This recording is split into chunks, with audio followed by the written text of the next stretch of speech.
Shalom, shalom, shalom.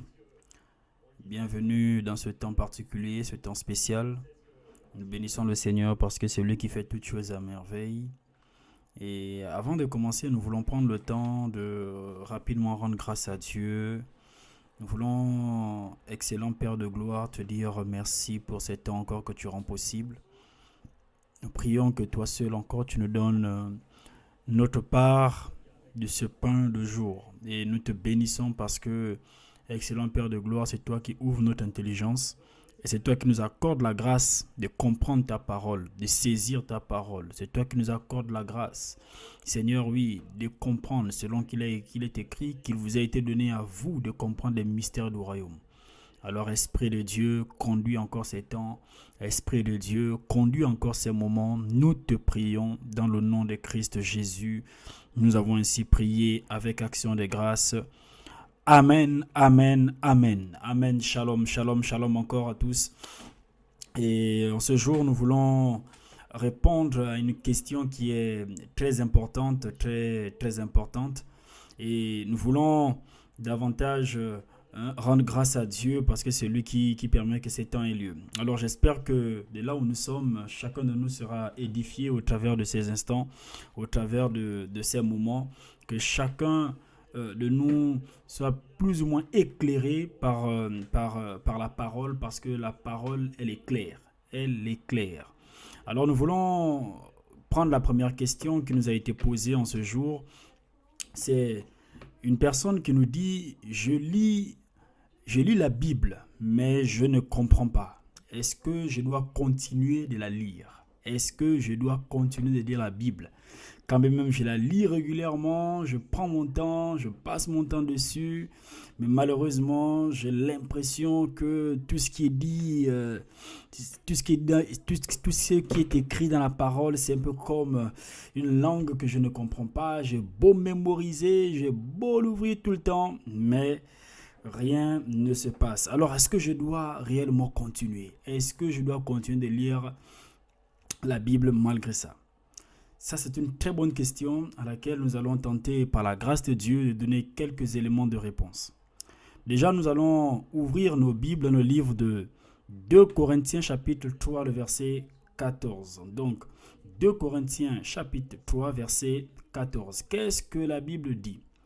Dans le verset 14, la Bible nous dit, déjà à partir du verset 13, il est écrit « Et nous ne faisons pas comme Moïse qui mettait un voile sur son visage pour que les fils d'Israël ne fixassent pas les regards sur la fin de ceux qui étaient passagers. » Verset 14 qui nous intéresse, qui dit « Mais ils sont devenus durs d'entendement, car jusqu'à ce jour, le même voile demeure quand ils font la lecture de l'Ancien Testament et ils ne se lèvent pas parce que c'est en Christ qu'il disparaît. » Oui, jusqu'à ce jour, quand on lit Moïse, un voile est jeté sur les cœurs. Mais lorsque les cœurs se convertissent au Seigneur, le voile est ôté. Amen. Amen. Et ce qui est bien, on peut continuer au verset 17 qui dit « Or, le Seigneur, c'est l'Esprit. Et là où il y a l'Esprit de Dieu, l'Esprit du Seigneur, là est la liberté. » Le verset 18 qui dit « Nous tous qui le visage découvert, contemplant comme dans un miroir la gloire du Seigneur, nous sommes transformés en la même image de gloire en gloire comme par le Seigneur l'Esprit. » Bien-aimé, ce texte est assez révélateur. Il nous donne quelques éléments de réponse, quelques idées, n'est-ce pas, qui vont nous aider à mieux cerner, à mieux répondre à cette question. Déjà, pourquoi est-ce que les gens aujourd'hui lisent la Bible, mais ils ont l'impression qu'ils ne comprennent rien de ce qui est écrit? La réponse, bien sûr, est contenue dans ce texte qui nous dit clairement que lorsque l'on lit, jusqu'à ce jour, quand on lit Moïse, il y a un voile qui est sur les cœurs. En fait, le texte révèle qu'une personne normale, en réalité, ne peut pas comprendre la parole. L'intelligence humaine ne peut pas comprendre les Écritures. L'intelligence humaine ne peut pas comprendre réellement la pensée de Dieu. Souvenez-vous qu'il est écrit que la chair est inimitié à Dieu. Donc, tout ce qui est naturel ne peut pas percer les mystères de ce qui est spirituel. Or, la parole de Dieu, elle est spirituelle. Et lorsque l'intelligence humaine essaie de comprendre la parole, essaie de lire la parole, il y a comme un voile qui les empêche de comprendre. qui empêche de comprendre ce qu'on lit. Il y a un voile qui bloque, qui aveugle en fait les gens. Et le voile, justement, c'est le symbole de l'aveuglement. Le voile, c'est le symbole de l'incompréhension. Le voile, c'est le manque de perception des choses divines. Et c'est la raison pour laquelle aussi longtemps que les gens vont lire la parole sans l'élément fondamental, les gens vont lire la parole sans l'élément principal, ils auront toujours du mal à la comprendre. Et vous allez voir qu'il y a plusieurs personnes, par exemple, sur la terre, vous avez sans doute déjà rencontré plusieurs, qui vont prendre des écritures, ils vont les tordre à leur manière, à leur sauce, ils vont vraiment dénaturer la parole, ils vont appliquer un texte hors de son contexte pour servir leurs intérêts personnels. Et ça, par exemple, ce sont des choses qu'on doit comprendre que la raison, c'est parce qu'il y a un voile qui est sur leur visage. Et la Bible, en fait, nous le dit clairement qu'en réalité, le voile, il quitte. C'est le verset 16 qui dit « Mais lorsque les cœurs se convertissent au Seigneur, le voile, il est ôté. » On est ensemble. Le voile, il est ôté.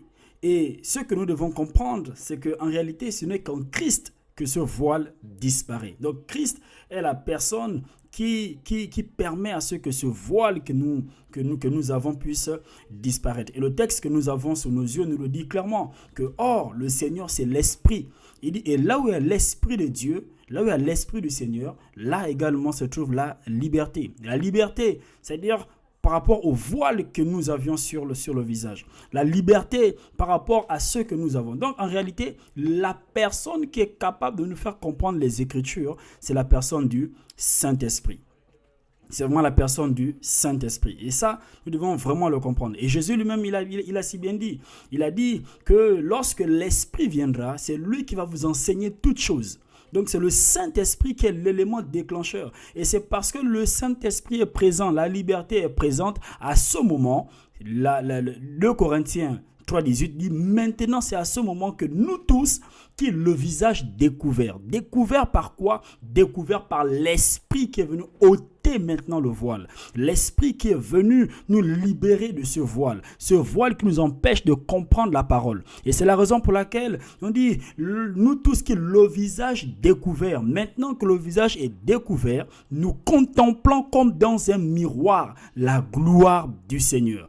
Et comme on dit, lorsqu'on contemple comme dans un miroir, souvenez-vous que la parole est bien sûr représentée aussi comme étant le miroir. C'est là où nous nous voyons, c'est là où nous nous mirons, c'est là où nous voyons l'état de nos vies. Et donc l'Esprit vient ouvrir cela et l'Esprit nous permet, n'est-ce pas, de mieux contempler le Seigneur. Là, du moins, c'est la gloire du Seigneur. Et quand nous la contemplons, le but, c'est notre transformation. Alors, pour revenir sur la question, la sœur ou le frère, où on nous dit en fait qu'on lit la parole, mais on ne la comprend pas. Alors, est-ce que je dois continuer de le faire malgré que je ne comprenne pas ce que je lis? La question, elle est toute simple. Oui. Oui, oui et oui. Pourquoi oui?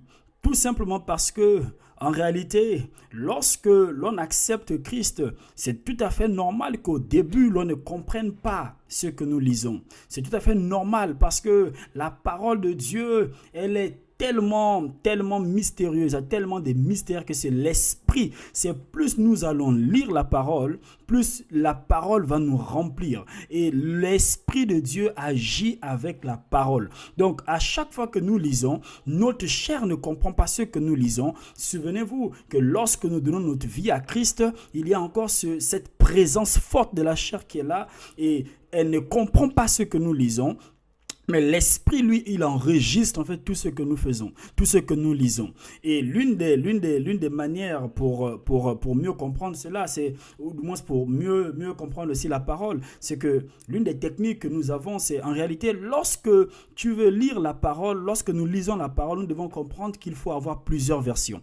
Parce que parfois, dans la version Louis II, tu peux ne pas comprendre ce qui est écrit. Dans la version Semeur, tu peux ne pas comprendre, mais dans la version français courant, tu vas mieux comprendre ce que la Bible en fait elle dit. Et c'est pourquoi c'est important d'avoir toutes ces versions qui vont davantage nous aider. Donc commencez par lire aussi les histoires de la Bible. C'est quelque chose en fait d'assez intéressant. Lire les histoires, à connaître l'histoire des personnages phares de la Bible afin de savoir ce qu'ils ont fait et comment ils ont marché avec Dieu. Donc c'est important, il ne faut pas se décourager parce qu'il y aura toujours un déclic. Parce que l'Esprit, pour nous enseigner, il se sert de ce qui est déjà là. C'est pourquoi Jésus a dit, il va vous enseigner, il va vous rappeler toutes choses. Mais il rappelle ce qui est déjà là, ce qu'on a oublié. Or, le fait de lire constamment, et en demandant à l'Esprit de Dieu de nous aider, je nous assure, par la grâce de Dieu, un jour, il y aura forcément un déclic. Et lorsque, l'une autre chose, c'est que si nous voulons comprendre les Écritures,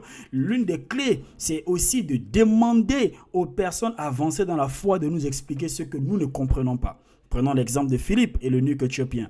Il lisait, mais il ne comprenait rien. Il ne comprenait rien. C'est lorsque maintenant Philippe est arrivé, Philippe a expliqué, et quand Philippe a expliqué, les yeux de l'eunuque éthiopien se sont ouverts. Il a compris les Écritures. Donc ce n'est pas recommandé de garder juste pour soi, ou du moins de ne pas aller vers les aînés. Les aînés sont là pour ça. Les aînés sont là pour nous aider à davantage grandir dans la foi. Donc notre esprit a besoin de la parole. Notre esprit a besoin de la parole, mais c'est notre intelligence qui aura du mal à comprendre. Et j'aimerais aussi nous dire une chose, c'est qu'en réalité, la révélation de Dieu commence là où notre intelligence a du mal à cerner la parole. Il y a plusieurs comme ça qui sont même au niveau de l'église. Quand on prêche à l'église, ils ont du mal à comprendre. Ils ont du mal à comprendre pour, en fait, ce qu'on dit. Ils ont du mal à suivre lorsqu'on prend des exemples bibliques. Donc la raison elle est simple, ou du moins la solution elle est simple. Commençons par chercher, comprendre, analyser les histoires phares de la Bible, car ça va nous aider davantage à mieux comprendre. Donc il ne faut pas arrêter, bien au contraire, il faut faire un stock de paroles, le stockage de la parole. Il faut davantage emmagasiner, lire, continuer de lire, et le jour où on sera plein, rempli de ce que nous lisons, l'Esprit va nous ouvrir les yeux, parfois parce que nous on pense qu'on ne comprend pas, mais je peux vous assurer que notre homme intérieur garde ce que nous lisons, garde ce que nous méditons, et c'est pourquoi vous allez voir qu'au bout d'un moment, face à une situation, vous allez vous rappeler, même pendant que vous priez, vous allez vous rappeler à un moment donné qu'il est écrit quelque part. Vous voyez qu'il y aura des paroles qui vont monter en vous. Il y aura des paroles qui vont monter pendant que vous allez prier. Pendant que vous serez face à une situation, vous avez des paroles qui vont monter le plus profond de votre cœur. Là, tout simplement, c'est parce que vous avez fait un stockage de la parole que vous avez médité constamment. Donc, c'est mon conseil, par la grâce de Dieu, c'est le conseil que je peux nous donner et de nous dire, il ne faut jamais s'arrêter de méditer tant que c'est salutaire pour notre esprit, pour notre homme intérieur. Donc, je ne sais pas si j'ai répondu à votre... En fait, je ne sais pas si j'ai bien répondu à la question. Ma prière est que chacun de nous soit pleinement édifié. Alors, je vais prier pour vous si vous le permettez. Alors, pour toi qui a du mal à comprendre la parole, il est écrit que la révélation de la parole est claire. Alors, excellent Père de gloire, je prie pour mon frère, je prie pour ma sœur. Accorde-nous la grâce, accorde la grâce à mon frère et à ma sœur de comprendre ta parole. Illumine ses yeux, ouvre son entendement.